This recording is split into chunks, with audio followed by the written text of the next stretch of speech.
Honorable Raiga Krishnaiya, please.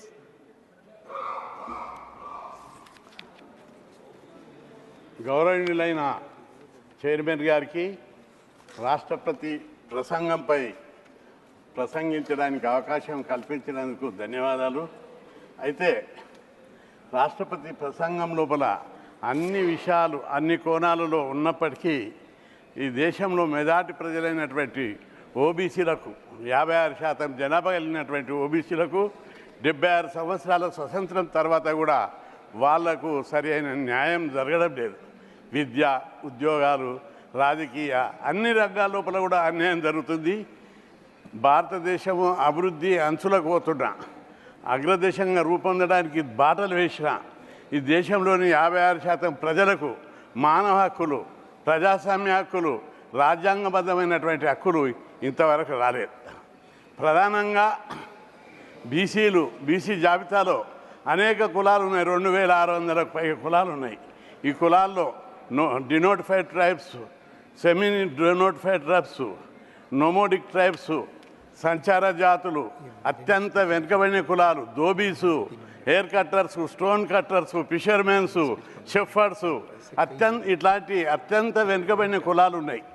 ఈ కులాలకు 76 సంవత్సరాల స్వతంత్రం తర్వాత కూడా వారికి సమాన హక్కులు రాలేదు. వారికి ఏ రంగంలో కూడా అభివృద్ధి రాలేదు.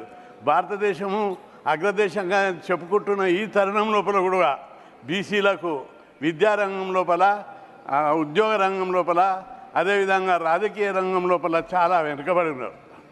ఉదాహరణకు తీసుకున్నట్లయితే దేశం లోపల మనం చాలా పెద్దగా చెప్పుకుంటున్నప్పటికీ ఇంకా 32% ప్రజలు నిరక్షరాస్యత కింద ఉన్నారు. వీరికి విద్య ఇవ్వవలసినటువంటి బాధ్యత రాజ్యాంగమైనటువంటి బాధ్యత. ఎస్సీ, ఎస్టీ, బీసీ ఈ కులాలకు విద్య అందివ్వడం లోపల ఈ 76 సంవత్సరాల స్వతంత్రం లోపల అన్ని ప్రభుత్వాలు, గత ప్రభుత్వాలు, ప్రస్తుత ప్రభుత్వాలు వెనుకబడి ఉన్నాయి. పూర్తి శ్రద్ధ తీసుకోవడం లేదు. ఓబీసీలకు ఇచ్చేది చారిటీ కాదు, it is a constitutional right, it is a democratic right. కాబట్టి కానీ ఈ ప్రభుత్వాలు ఆ విషయాన్ని ఆలోచించడం లేదు. ఒకవైపు భారతీయ జనతా పార్టీ ప్రధానమంత్రిని ఓబీసీ వర్గానికి చెందిన వాళ్ళని ఇచ్చారు, అందుకు మేము థ్యాంక్స్ చెప్తున్నాం. కానీ ఇదే సమయంలో ఓబీసీ ప్రధానమంత్రి ఉండడమే కాదు, ఓబీసీ యొక్క డెవలప్మెంట్కు విధానాలు ఉండాలి. ఓబీసీ ప్రజలు ఇప్పటికీ అడుక్క తినేటోళ్ళు ఉన్నారు, బిచ్చగాళ్ళు ఉన్నారు, సంచార జాతులు ఉన్నారు. రాష్ట్రంలో రోడ్డు పట్టు పోతుంటే పొలాలల్లో పేద పిల్లలు పొలం పనులు బాండెడ్ లేబర్గా జీవిస్తున్నారు, బిగ్గర్స్గా ఉన్నారు. కాబట్టి ఈ జీవన విధానంలో మౌలికమైన మార్పు తీసుకురావడానికి ప్రభుత్వాల యొక్క మౌలిక విధానాల లోపల రిఫార్మ్స్ రావాల్సినటువంటి అవసరం ఉంది. అందుకే రాష్ట్రపతి ప్రసంగం లోపల ఎక్కడ లేదు. మా ఆంధ్రప్రదేశ్ లోపల జగన్మోహన్ రెడ్డి ప్రభుత్వం విద్యకు అత్యంత ప్రాధాన్యత ఇచ్చింది. అక్కడ స్కూళ్ళన్నిటి ఇంగ్లీష్ మీడియం చేసినాయి. కాలేజ్ లెవెల్లో ఫీజు రియంబర్స్మెంట్ స్కీమ్ పెట్టారు. ప్రతి విద్యార్థికి 20,000 స్కాలర్షిప్ ఇచ్చారు. విదేశాలకు పోయేటోళ్లకు 50 లక్షల నుంచి 1 కోటి రూపాయల దాకా స్టైపెండ్ ఇస్తున్నారు. ఈ విధంగా విద్యకు అత్యంత ప్రాధాన్యత ఇచ్చి విద్య మీద పెట్టే ఖర్చును పెట్టుబడిగా భావిస్తున్నారు వాళ్ళు. అందుకే జగన్మోహన్ రెడ్డి యొక్క విధానాలు దేశంలోని అన్ని రాష్ట్ర ప్రభుత్వాలు, కేంద్ర ప్రభుత్వం ఆదర్శంగా తీసుకోవాల్సినటువంటి అవసరం ఉంది. విద్యకు ఒకసారి ఒక కుటుంబంపై పెట్టే పెట్టుబడి, మూల పెట్టుబడి, అది క్యాపిటలు, ఆ కుటుంబం మీద పెట్టే ఇన్వెస్ట్మెంటు టోటల్గా పర్మనెంట్గా కుటుంబాలు డెవలప్ అవుతాయి. ఈ విషయంలో ఇప్పటికి కూడా కేంద్ర ప్రభుత్వం లోపల విధానాలు మార్చుకోవాల్సినటువంటి అవసరం ఉంది. బీసీలకు ఇచ్చేది భిక్షం కాదు, it is not a charity, it is a right, it is a share of the country, it is a democratic share. కాబట్టి ఇప్పటికీ కేంద్ర ప్రభుత్వం ఓబీసీలకు మినిస్ట్రియల్ డిపార్ట్మెంట్ పెట్టలే. బడ్జెట్ కేటాయింపు లోపల 2,000 కోట్లు, 47 లక్షల కోట్ల బడ్జెట్ ఉంటే 2,000 కోట్లు భిక్షం ఇస్తారా? చాక్లెట్లు రా, బిస్కెట్లు కూడా రా వాళ్ళకు. 76 కోట్ల మంది బీసీలకు 2,000 కోట్ల బడ్జెట్ ఇస్తారా?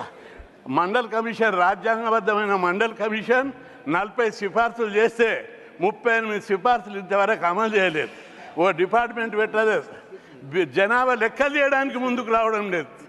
కాబట్టి కేంద్ర ప్రభుత్వం బీసీల పట్ల తన వైఖరి మార్చుకోవాలి. బీజేపీ పార్టీ ఒక ఎస్టీని రాష్ట్రపతి చేసింది, ఒక బీసీని ప్రధానమంత్రి చేసింది. కానీ బీసీ ప్రజలకు ఏం చేసిందని మేము ప్రశ్నిస్తున్నాం. మీ విధానాలు ఏంటి? బీసీ ప్రజలు చదువుకోవాలి, బీసీ ప్రజలకు అధికారంలో వాటా కావాలి, బీసీ ప్రజలకు అన్ని రంగాల్లో విద్య, ఉద్యోగ, ఆర్థిక రంగాల లోపల విధానాల లోపల మార్పు తీసుకురావాల్సిన అవసరం ఉంది. మన దేశం యొక్క సంస్కృతి ఏంటిది? సర్వే జన సుఖినో భవంతు. ఎక్కడుంది అది అని చెప్పి మీకు అందరికి ప్రశ్నిస్తున్నా. కాబట్టి అందరూ కూడా ఆత్మ పరిశీలన చేసుకొని ఈ దేశంలోని 76 కోట్ల మంది బీసీలకు, ఓబీసీలకు ప్రజాస్వామ్యబద్ధమైన, రాజ్యాంగబద్ధమైన హక్కులు కల్పించడానికి విధానాలు మార్చుకోవాలి. ప్రధానమంత్రిని చేసిర్రు ఓకే, కానీ రాష్ట్రపతిని చేసిర్రు ఓకే, కానీ విధానాలే ఈ ప్రజలందరూ చదువుకున్న విధానం ఏంటిది? అధికారంలో వాటా ఏది? ఉద్యోగాలలో ఇప్పటికీ 16% దాటలేదు. మండల్ కమిషన్ అమలు చేయబట్టి 35 ఏళ్ళు అయింది. బీసీ ఉద్యోగుల శాతం 16% దాటలేదు. అదేవిధంగా కేంద్రంలో ప్రిన్సిపల్ సెక్రటరీలు దాదాపు 100 మంది ఉన్నారు. ప్రిన్సిపల్ సెక్రటరీలు విధాన నిర్ణయాలు చేసేటోళ్ళు వాళ్ళు. కానీ అందులో ఓబీసీల సంఖ్య ఎంత? 3 మాత్రమే. ఇదే ఈ దేశంలో ఉన్నటువంటి విధానం అని నేను ప్రశ్నిస్తున్నా. కాబట్టి పార్టీ, ప్రభుత్వం తన విధానాలు ఓబీసీల పట్ల మార్చుకోవాలి. ప్రపంచంలో అనేక దేశాల లోపల దోపిడీ, పీడన, వివక్ష, డిస్క్రిమినేషన్ ఎక్కడుంటే అక్కడ తిరుగుబాటు వచ్చింది. ప్రజలు తమ హక్కుల కోసం తెగించి పోరాడుతున్నారు. చైనా చూసుకో, జపాన్ తీసుకో, రష్యా చూసుకో, ఫ్రెంచ్ తీసుకో, ఏ దేశంలో అయినా ప్రజలు తమ హక్కుల కోసం, తమ అస్తిత్వం కోసం, తమ ఆత్మ గౌరవం కోసం, తమ ఉనికి కోసం తిరుగుబాటు చేశారు. ఈ దేశం బుద్ధుడు పుట్టిన దేశం, వివేకానందుడు పుట్టిన దేశం, శంకరాచార్యుడు పుట్టిన దేశం. ఇట్లాంటి దేశంలో శాంతి, అహింస అని మాట్లాడుకుంటున్నాం మనం. కాబట్టి శాంతి, అహింస, ఆ సర్వేజన సుఖినో భవంతు అనుకుంటేనే ఈ దేశంలో కొంతమంది సుఖాన్ని క్యాపిటలిస్టులు, కార్పొరేటర్లు సుఖం కాదు, అట్టడుగు ప్రజల సుఖం కావాలి. అందుకోసం బీజేపీ పార్టీ ప్రధానమంత్రి నరేంద్ర మోడీ, ఆయన అంటే మేము గౌరవిస్తాం. ఒక యోగి గర్నే, గావ్నే, ఖాందాన్నే ఈ దేశం కోసం సాక్రిఫైస్ చేశారు. కానీ పేద ప్రజల అభివృద్ధి లేకుండా ఎవరి కోసం ఆ డెడికేషన్ అని చెప్పి నేను అడుగుతున్నా. కాబట్టి వివేకానందుడు పుట్టిన దేశం, బుద్ధుడు పుట్టిన దేశం, అనేక మంది మహానుభావులు పుట్టినటువంటి దేశం.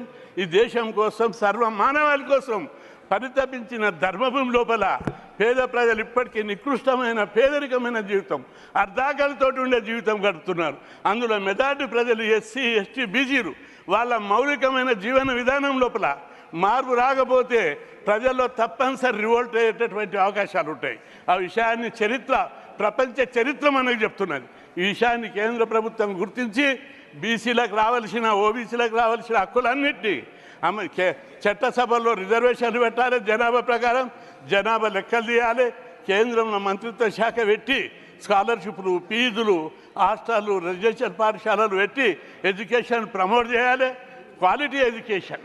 కాబట్టి బేటీ బచావ్, బేటీ పడావ్ కాదు.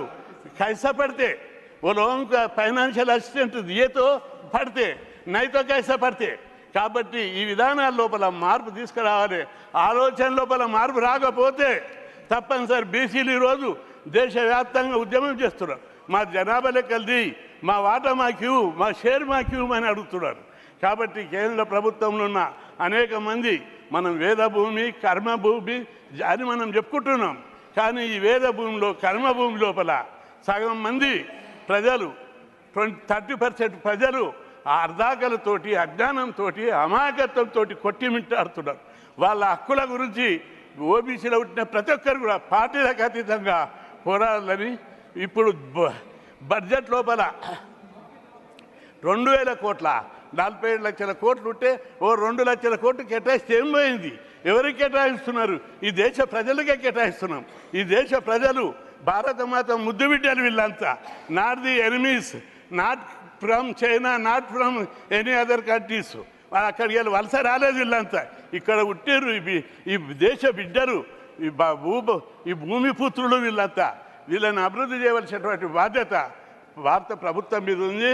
అందుకోసం బీసీల యొక్క, ఓబీసీల యొక్క విద్య, ఉద్యోగ, ఆర్థిక అభివృద్ధికి ఖచ్చితంగా సమూలంగా ఆలోచించి ఒక పెద్ద ఎత్తున మార్పులు తీసుకురావడానికి చర్యలు తీసుకోవాలని చెప్పి మీ ద్వారా ప్రభుత్వానికి సందర్భంగా విజ్ఞప్తి చేస్తున్నా. అదేవిధంగా ఎస్టీ, ఎస్సీ, ఎస్టీ, ఓబీసీలకు ప్రైవేట్ రంగంలో కూడా రిజర్వేషన్లు పెట్టాలి. మొత్తం ప్రైవేటైజేషన్ అవుతుంది. ఈ తరుణంలో నో గవర్నమెంట్ జాబ్స్. కాబట్టి గవర్నమెంట్ జాబులు రావాలంటే ప్రైవేట్ రంగంలో జాబులు రావాలంటే జనాభా ప్రకారము ఎస్సీ ఎస్టీ ఓబీసీలకు ప్రైవేట్ రంగంలో జాబ్స్ ఇవ్వాలని చెప్పి, అదేవిధంగా సుప్రీంకోర్టు హైకోర్టులో జడ్జెస్ ఓబీసీలు లేరు, ఎస్సీ ఎస్టీలు లేరు. ఆ ఎస్సీ ఎస్టీ ఓబీసీలకు హయ్యర్ జ్యుడిషియల్ లోపల రిజర్వేషన్లు ఇవ్వాలి. ఎందుకంటే సుప్రీంకోర్టులో ఒక్క ఓబీసీ జడ్జి లేడు. ఏ కోర్టు ఆ కేసులు పోయినా మొన్న చూడు అగ్రకులాలోని ఈడబ్ల్యూఎస్కేమో 10% రిజర్వేషన్లు పడితే 50% సీలింగ్ దాటొచ్చని చెప్పారు. పంచాయతీరాజ్ రిజర్వేషన్లు, రాజకీయ రిజర్వేషన్లు, దానికి మెరిట్లు అవసరం లేదు. 10% పెంచొద్దు, తప్పు, ఇది రాజ్యాంగ విరుద్ధం, ఇది కోర్టు తీర్పులకు విరుద్ధం అని తీర్పు చెప్పారు. ఇదేనా ఈ దేశంలో ఓబీసీలకు న్యాయం? ఇంత అన్యాయమా? ప్రపంచంలో ఇంత అంచువేత, ఇంత అన్యాయం ఎక్కడన్నుందా? ఆఫ్రికాలో ఉండే, అమెరికాలో ఉండే, అక్కడ తిరుగుబడ్డారు ప్రజలందరూ. ఇక్కడ కూడా అది ఈ వేద భూమి లోపల బుద్ధుడు పుట్టిన నేలలో, వివేకానందుడు పుట్టిన నేలలో, శంకరాచార్యుడు పుట్టిన నేలలో ఈ విధంగా ఈ మెజార్టీ కులాలకు, పేద కులాలైనటువంటి ఓబీసీలకు, అత్యంత వెనుకబడిన కులాలకు, భూమిపుత్రులు, ఈ దేశ సంపద సృష్టించినటువంటి వాళ్ళు, వీళ్లకు న్యాయం జరగకపోతే తప్పనిసరి పోరాడతారు. ఈ పోరాటాన్ని గుర్తించాలి. అగ్రకులాలు ఈడబ్ల్యూఎస్కు రిజర్వేషన్లు పెట్టారు 10%. వాళ్ళు ఎప్పుడైనా అడిగినరా? ఏదైనా రిప్రజెంటేషన్ ఇచ్చిర్రా? వాళ్ళు ఏదైనా ధర్నా చేసిరా? అడగకుండా అందులో 3% ఉంటే 10% పెట్టారు. బీసీలు 56% ఉంటే 27% పెట్టారు. ఇది ఎక్కడ న్యాయం? ఇది ఎక్కడ అడవికి న్యాయం అని చెప్పి మేము ప్రశ్నిస్తున్నాం. కాబట్టి ఐఏఎస్ ఐపీఎస్లో వల్ల లాస్ట్ కటప్ తీయండి. ఎస్సీ ఎస్టీల కంటే తక్కువ మార్కులు వచ్చిన వాళ్ళకు కూడా ఈడబ్ల్యూఎస్ కింద రిజర్వేషన్లు వచ్చాయి. ఇదే నా న్యాయం, ఈ దేశంలో ఉన్న న్యాయం అని చెప్పి నేను ప్రశ్నిస్తున్నా. కాబట్టి మీ ద్వారా ప్రభుత్వానికి విజ్ఞప్తి చేస్తున్నా, దేశం లోపల ప్రభుత్వ శాఖల లోపల, ప్రభుత్వ రంగ సంస్థల లోపల 16 లక్షల ఉద్యోగాలు ఉన్నాయి. వాటిని భర్తీ చేస్తలేరు. వాటిని భర్తీ చేస్తే మొత్తం ఓబీసీ ఎస్సీ ఎస్టీలకు వస్తేనే కుట్ర తినేట దాగి ఉన్నది. కాబట్టి ఆ ఉద్యోగాలు భర్తీ చేయాలని, అదేవిధంగా ప్రతి ప్రైవేట్ రంగంలో రిజర్వేషన్లు కల్పించాలని, కేంద్రంలో ఓబీసీలకు ప్రత్యేక మంత్రిత్వ శాఖ పెట్టాలని, ఈ విధమైనటువంటి ఆలోచనలు మౌలికంగా మేమేమడుగుతున్నాం? ఈ దేశంలో పంచాయతీరాజ్ రిజర్వేషన్లు బీసీలు 56% ఉంటే 34 ఉండే, ఈ 73-74 రాజ్యాంగ సవరణ ప్రకారం దాన్ని కూడా తగ్గించి 34 నుంచి 18, 19, 20కి రెడ్యూస్ చేస్తారా? ప్రతి హైకోర్టు, ప్రతి సుప్రీంకోర్టు, అరే మీ ఈ దేశంలో ఎంపీలు మీరే, ఎమ్మెల్యేలు మీరే, ముఖ్యమంత్రులు మీరే, మా వాళ్ళు సర్పంచులు అయితే కూడా ఓర్వరా? ఇదే ఈ దేశంలో న్యాయం. కాబట్టి మీ ద్వారా ఈ ప్రభుత్వానికి విజ్ఞప్తి చేస్తున్నా, పంచాయతీరాజ్ రిజర్వేషన్లకు రాజ్యాంగ సవరణ చేసి బిల్లు పెట్టి పంచాయతీరాజ్ రిజర్వేషన్లకు అమెండ్మెంట్ తీసుకొచ్చి జనాభా ప్రకారం పెట్టాలని మీ ద్వారా ప్రభుత్వానికి నేను సూచిస్తున్నా. అదేవిధంగా పార్లమెంట్లో బీసీ బిల్లు పెట్టి చట్టసభల్లో discrimination, gender discrimination, caste discrimination ఈ దేశంలో ఉంది. జెండర్ డిస్క్రిమినేషన్కు ఉమెన్ బిల్లు పెట్టారు. We are welcoming it. At the same time caste discrimination ఉంది. అధికారంలో వాటా లేదు. ఆ వాటా కోసం బీసీ బిల్లు పెట్టడానికి ఎందుకు సంకోచిస్తున్నారని చెప్పి మేము అడుగుతున్నాం. తప్పనిసరి ఈరోజు పెట్టకపోతే రేపైనా పెడతారు. చరిత్రలో జరిగి తీరవలసిందే. కాబట్టి ఈ దేశంలో సర్వేజన సుఖినోభవంత్ అంటే తప్పనిసరి మెజార్టీ ప్రజలైనటువంటి బీసీలకు అన్ని రంగాల్లో జనాభా లెక్కలు తీసి జనాభా ప్రకారం ఈ వర్గాలకు వాటా ఇవ్వాలని చెప్పి మీ ద్వారా ప్రభుత్వానికి విజ్ఞప్తి చేస్తున్నా. అదేవిధంగా ఈ పంచాయతీరాజ్ రిజర్వేషన్లకు కూడా రాజ్యాంగ భద్రత కల్పించాలని చెప్పి విజ్ఞప్తి చేస్తున్నా. ఒక విషయం మీ దృష్టికి తీసుకొస్తున్నా, ఈ దేశంలో ఎంత అన్యాయం ఉంది ఓబీసీల కంటే. అనేక పోరాటాల తర్వాత 10 ఏళ్ల కింద ఐఐఎంలో రిజర్వేషన్లు పెట్టారు. ఐఐఎంలో ఒక దోబి, ఒక షెపర్డు, ఒక స్టోన్ కట్టరు, ఒక బెగ్గర్ కొడుకుకు సీట్ వస్తుంది. బట్ అక్కడ ఎంత ఫీజు ఉంది? 1,80,000 ఫీజు ఉంది. Can a person who came from beggar community, came from Dobi community, they are affordable to pay that huge amount of fees? Why the government is not bearing the total fees from these lowest communities? కాబట్టి ప్రభుత్వం తన విధానాలు మార్చుకోవాలి. ఐఐటీలో సీట్లు ఇచ్చి, ఐఐఎంలో సీట్లు ఇచ్చి వాళ్లకు మీరు ఫీజు కట్టకపోతే ఎట్లా చదువుకుంటారని నేను అడుగుతున్నా. కాబట్టి మీ ద్వారా ప్రభుత్వానికి విజ్ఞప్తి చేస్తున్నా, తప్పనిసరి బీసీలకు ఈ దేశంలో డిస్క్రిమినేషన్ జరుగుతుంది, చిన్న చూపు చూస్తున్నారు, సెల్ఫ్ రెస్పెక్ట్ లేదు.